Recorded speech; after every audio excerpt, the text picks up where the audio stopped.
Algúns momentos históricos poden pasar bastante desapercibidos no entremesmo en que se producen. É por iso que, despois de pasar o que pasou, preguntámonos reflexivos onde estábamos e que facíamos naquel día aciago. Cando nos formulamos esta pregunta, xa sabemos que aquel acontecemento, que entón semellaba estar moi lonxe ou alleo, cambiou moitas vidas ao noso arredor. Tamén a vida de moitos amigos e parentes, e a nosa. Da noite para a mañá estallou a guerra. En Galicia só houbo represión. Cando empezaron os paseos e os mortos, figuras, entonces pánico. Da guerra enterábamos porque decían que tocaban a campana.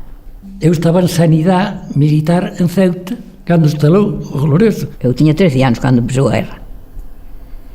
E dicía meu pai, dixo, pois, empezouse a guerra. O 18 de julio foi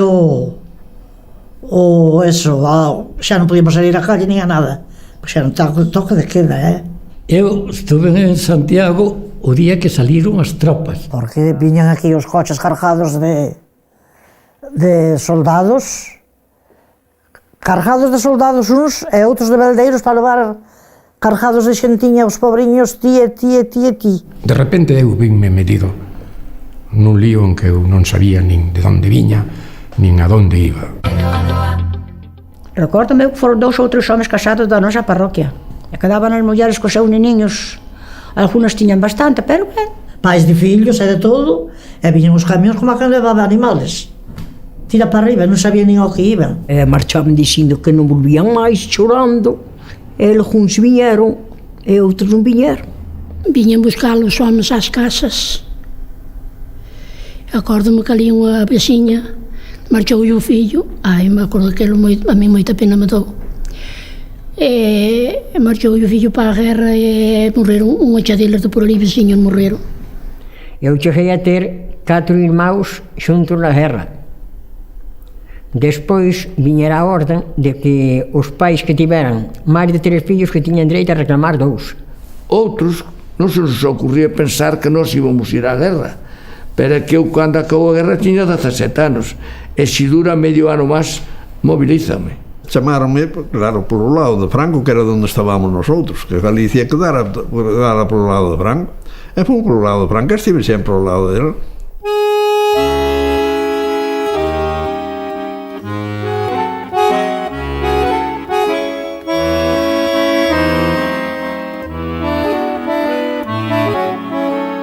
En Galicia non houbo guerra civil.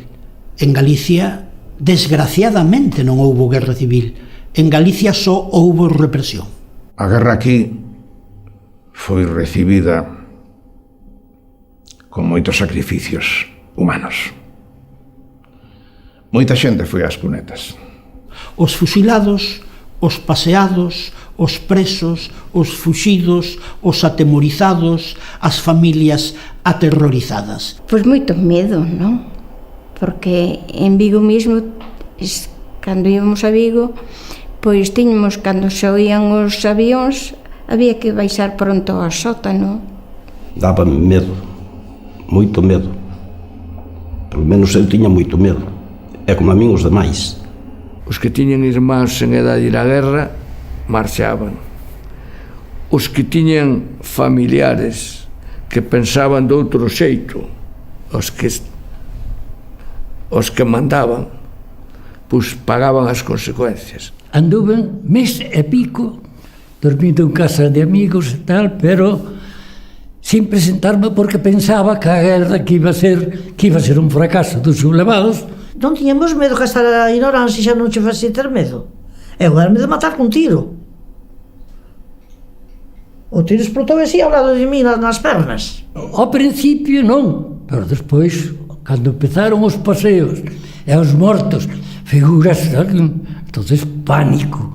A miña solución foi presentarme e que me mataran ao frente.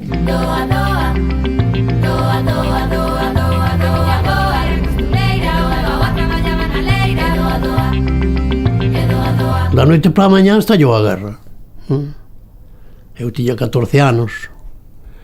E comezou a vir un avión que se chamaba o Pájaro Negro, zumbando, aquelas bombas polo aire, tirábamos deitados entre o trigo.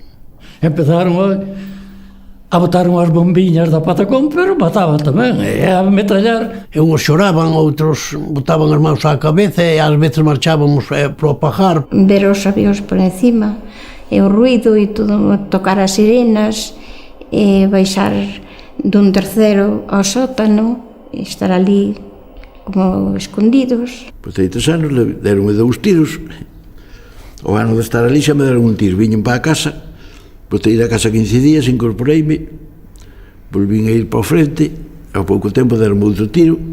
E cando caín herido, dixen eu, bueno, para mí xa se acabou a guerra. Pero acabou a porra.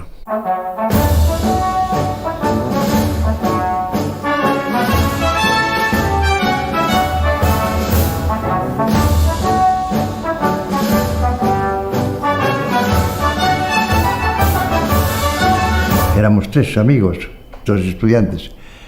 Nos vieron pinta de señoritos y la verdad es que se ensañaron de una manera cruel con nosotros.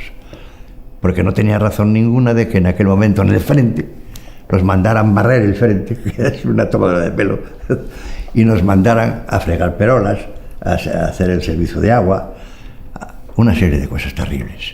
E cando chegaron ali, o capitán quedou sorprendido. O pelo largo, cheo de piollos. Mandoulle que o limpasen, deronlle de comer, e despois ainda lle deron comida para a compañía donde ele estaba. Y nos dieron en una zona que era de nieves, con un frío inaguantable, y todo, no llevaba una ropa normal, prácticamente de la mili normal, ropa normal, nada de equipamiento, ninguno de frío ni de nieve, nada de eso, normal. Y entonces todo lo que nos pusieron, nos dieron una manta. Y con esa manta le hicimos un agujero para ponerlo por la cabeza. Estando no Jarama, ali falábamos de noite uns cos outros. E sempre decían que íbamos a cambiar a prensa. Pero nadie se atrevía a salir. Pero un deles atreveuse a salir. Era no ano 37, nos principios de maio. E un deles atreveuse a salir e saleu, entonces salimos nosotros tamén, despois saliron os outros todos, tanto do lado como do outro. Puñeron unha mesa no medio das 2 trincheras e comeron 10 soldados de lá e 10 dos nosos. As comidas foron cada unha do seu lado. Eles deron-nos papel e nos démoslle tabaco. E ali houve de todo. Ali houve abrazos, ali houve choros, ali houve de todo. E foi o día de máis emoción que eu tive na guerra. O día que se acabou non levei tanta emoción como aquel día. Y escribía todo lo que había pasado durante el día, desde el día que llegué, que fue en marzo de 1937, y lo recuerdo, y iba escribiendo allí las cosas. Hay muchas cosas borradas que ahora las veo al verlas, porque efectivamente era tanto el sufrimiento que yo tenía por esa circunstancia, sobre todo psicológica, que tengo muchas zonas donde se nota en la libretita las manchas de las gotas de llanto. Claro, que era lógico.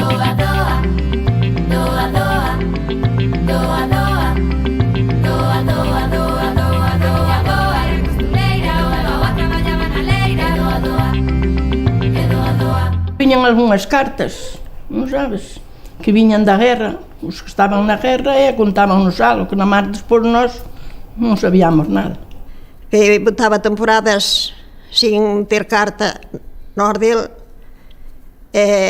bueno, daquela era negro.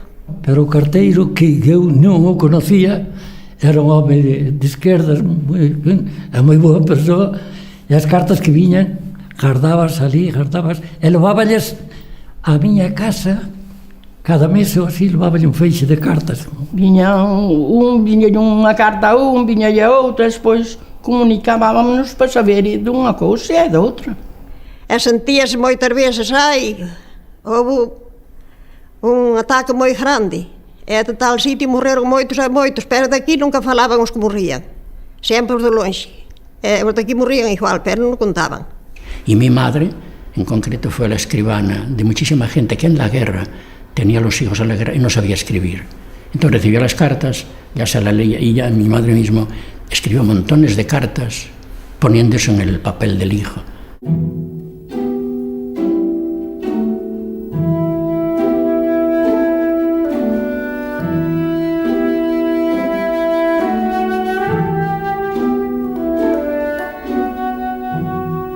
E cando tomaban un pueblo daí de arriba, tomamos a Teruel, tomamos a tal, ou a Miranda de Ebro, ou así, pois xa facían unha manifestación. Pois íbamos ás manifestacións como iron a Juerga. Manifestación, tomouse Málaga e veña a celebrar a toma de Málaga. Obligábanse a deixar a porta aberta, que tiña que salir todo o mundo para a calle a manifestación. Nos dejaban salir en el colegio, entonces teníamos una alegría enorme, porque con tal motivo salíamos a la calle. Y así pues lo pasábamos bien. Íbamos polo pobo celebrando e subindo ao castelo, este que hai aquí, onde estaba un castelo, chamase o castelo, onde está o cemiterio, pois sacou a pistola e empezou a tirar tiros ao aire, o guardia, instructor.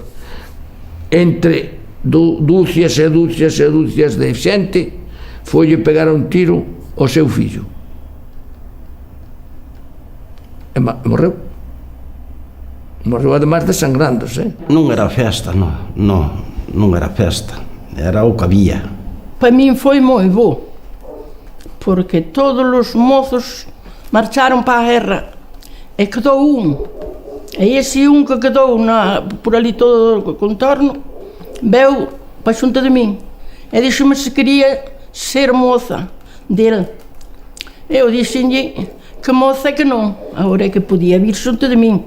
E despois, cando pasou a guerra, despois viñeron os outros todos, e eu despois abandonei a ese.